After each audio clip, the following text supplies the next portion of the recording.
Olá, muito bom dia, muito obrigado mais uma vez pela sua companhia.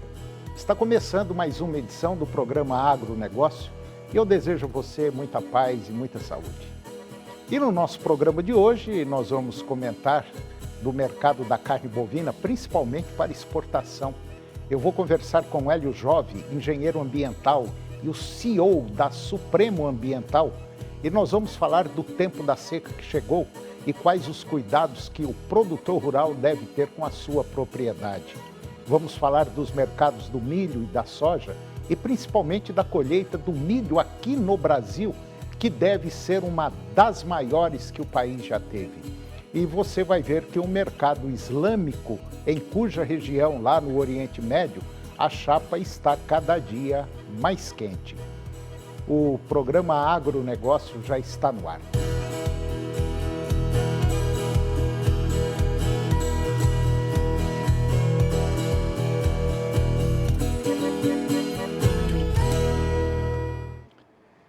Eu começo o programa de hoje falando do mercado da carne bovina, principalmente para exportação. As exportações da carne vermelha seguem em ritmo aquecido. O volume diário embarcado na terceira semana foi de 21,6%, superior ao da semana anterior. Ainda assim, o principal destaque fica com o preço médio pago pela tonelada exportada, que apresenta correção positiva pela 14ª semana consecutiva, alcançando 5.430 dólares por tonelada. E a sustentação nos preços observadas na semana que se mantém, com a média brasileira registrando um leve recuo de 0,03%, cotada a R$ 303,48 por arroba. Apesar disso, os estados apresentaram variações mistas.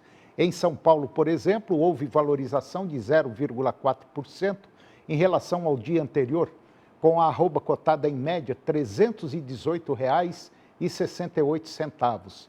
Aqui em Goiás, ela foi registrada com queda de 0,35% e com a arroba valendo, na média, R$ 299,14. No mercado futuro, a B3 encerrou o pregão com otimismo. O contrato para outubro de 2025 subiu 1,62% frente ao dia anterior, sendo negociada a R$ 342,80 por arroba. O mercado físico do boi gordo apresentou preços firmes ao longo da última semana, embora as altas tenham perdido força em comparação com o ritmo registrado até a primeira quinzena de junho. De acordo com um analista da consultoria Safras e Mercado, o Fernando Iglesias, com os frigoríficos mais cautelosos, o movimento de valorização foi contido, à espera da entrada mais expressiva de animais confinados via contratos a termo. O mercado ainda centra as suas atenções nas exportações, com um desempenho bastante favorável, enquanto o mercado doméstico conta com suas fragilidades. E agora vamos falar um pouquinho dos mercados do milho e também da soja. O mercado brasileiro de grãos iniciou a semana com movimentos distintos para o milho e também para a soja, conforme análise do CPEA. E no caso do milho, a maior presença de compradores não foi suficiente para conter a queda nas cotações. A oferta interna permanece elevada e os agentes de mercado seguem adotando uma postura cautelosa, preferindo adquirir apenas volumes pontuais à medida que os preços recuam.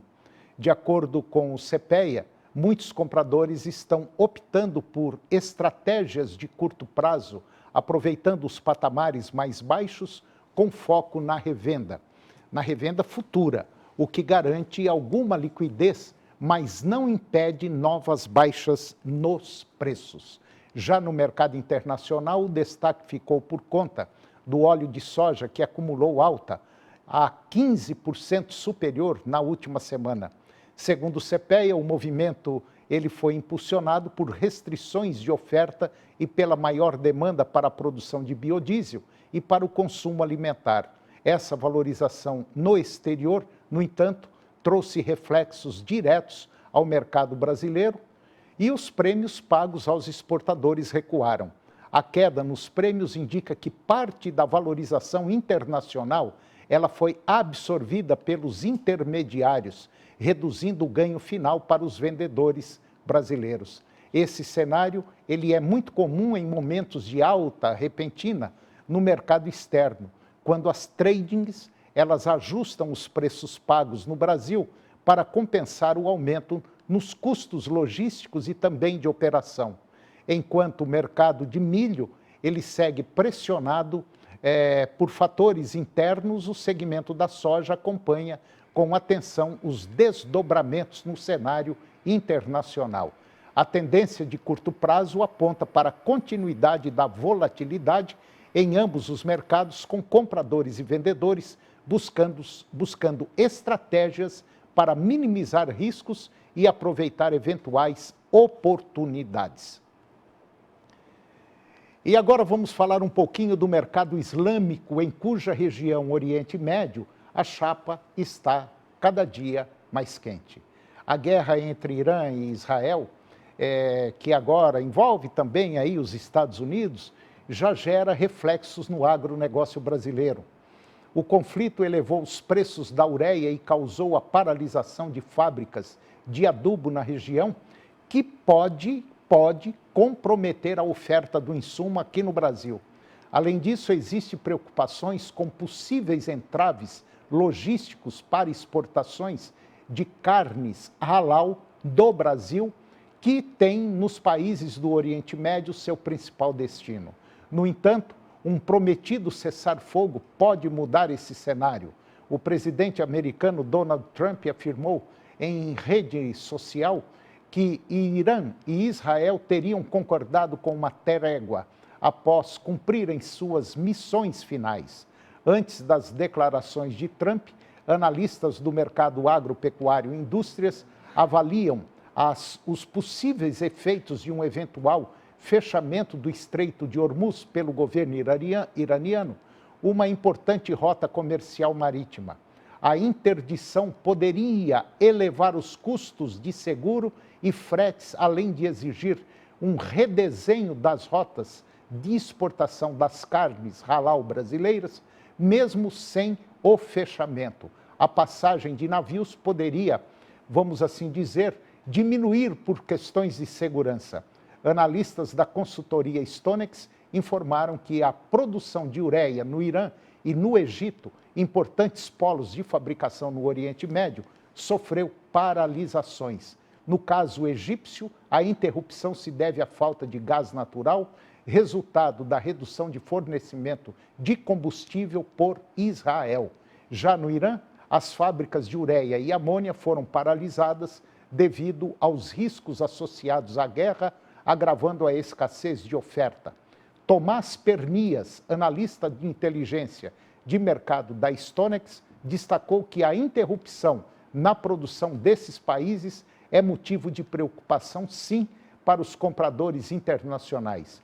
O cenário de incertezas elevou os custos do frete e de seguros marítimos, especialmente nas rotas que passam pela região do conflito e, consequentemente, os preços FOB e CFR da ureia e de combustíveis subiram e podem subir ainda mais em diversos mercados, cujo movimento intensificado pela postura cautelosa de alguns vendedores que retiraram as suas ofertas à espera de maior clareza sobre a evolução da demanda e do cenário político. A Stonex projeta alta nos preços dos fertilizantes nos próximos meses, sugerindo que produtores rurais comprem o que puderem com base em experiências anteriores e atenção aos estoques. A Stonex ressaltou que o momento é especialmente sensível para os compradores brasileiros de fertilizantes, principalmente os produtores rurais, pois as importações de nitrogenados tendem a se intensificar no segundo semestre período que antecede os plantios da safra de verão. E agora vamos falar um pouquinho do mercado da carne suína para a China, um dos maiores mercados do mundo. A China é um grande mercado para a carne suína dos Estados Unidos e também do Canadá, mas as relações comerciais bilaterais entre esses dois países não têm sido assim tranquilas ultimamente. No entanto, em 17 de junho, o governo chinês renovou os registros para exportações de 23 frigoríficos de suínos dos Estados Unidos. E isso ocorre após um período em que quase 2/3 dos registros de todos os frigoríficos dos Estados Unidos expiraram de acordo com um acordo comercial de 5 anos atrás, conhecido como Fase 1 de 2020. Existem relatos não confirmados de que esses novos registros permanecerão em vigor até 2030.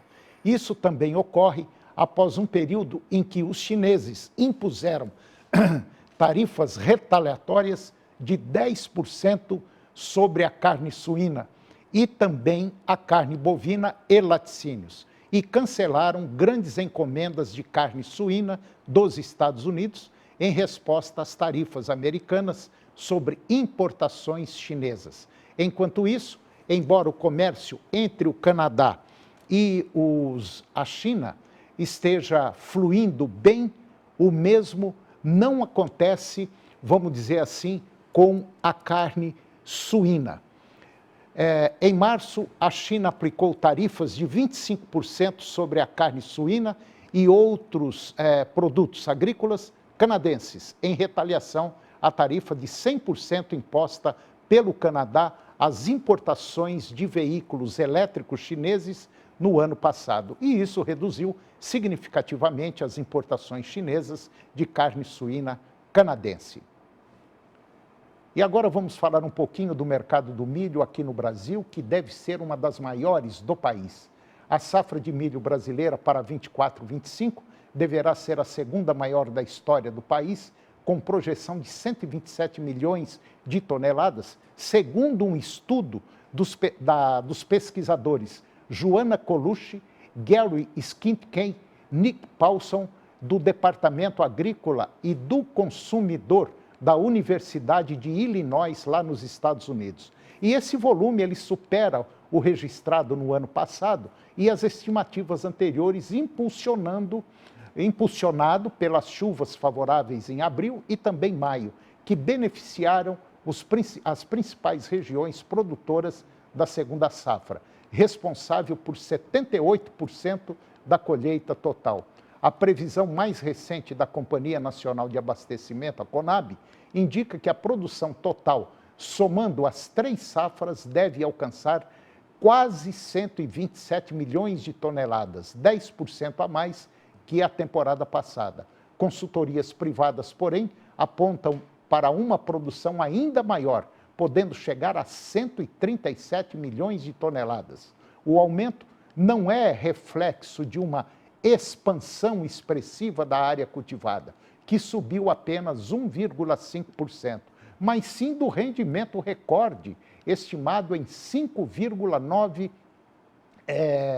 sacas ou toneladas por hectare. Isso dá 99 sacas por hectare, favorecido pela boa saúde das lavouras de milho safrinha na região centro-oeste, sudeste e sul.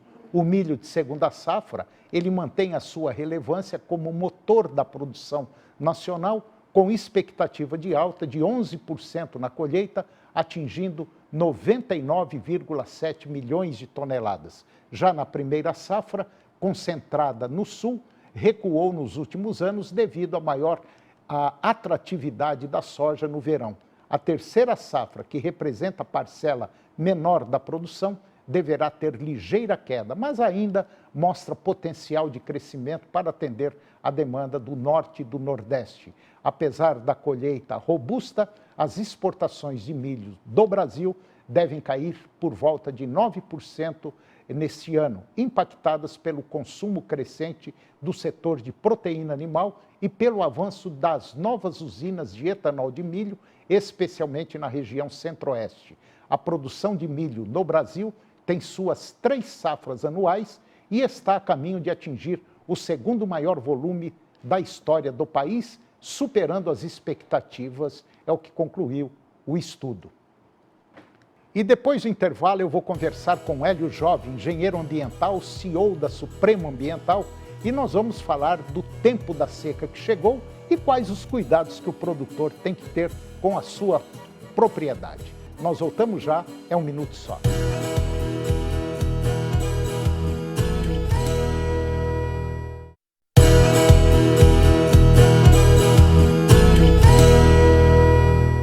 Nós estamos de volta e agora vamos falar da próxima safra. Produtor rural, sabemos que você já está se preparando para a próxima safra. E você não precisa fazer isso sozinho. Pode contar com o Bradesco, que tem condições que só um parceiro de longa data do agro pode oferecer. É por isso que o Bradesco tem soluções de custeio e investimento para até 100% do orçamento. Então vá até uma agência Bradesco e fale com um gerente para saber mais. Neste novo ano safra, quem conta com o Bradesco sai na frente.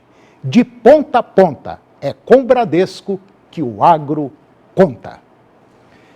E agora eu vou conversar com Hélio Jove. Hélio Jove é engenheiro ambiental, é o CEO da Supremo Ambiental. E nós vamos falar de um tema interessante. A seca já chegou, já bateu a porta, já entrou. E o que o produtor tem que fazer para tomar conta da fazenda agora, nessa época do ano? Bom dia, Hélio, tudo bem? Bom dia, obrigado, Toninho, mais uma vez pela oportunidade. Mesmo que choveu aqui em Goiânia ontem, né, nós estamos no período de seca. Olha, o produtor tem que ficar muito atento com a lei de crimes ambientais referente ao fogo. Essa lei já está dando o que falar. Só para você tentar entender, se não me falha a memória, foi o Flávio Dino, né? Foi o Dino, isso. O Dino que assinou lá tal. Bom, pegou fogo na sua fazenda. Você já está perdendo o jogo de 1-0.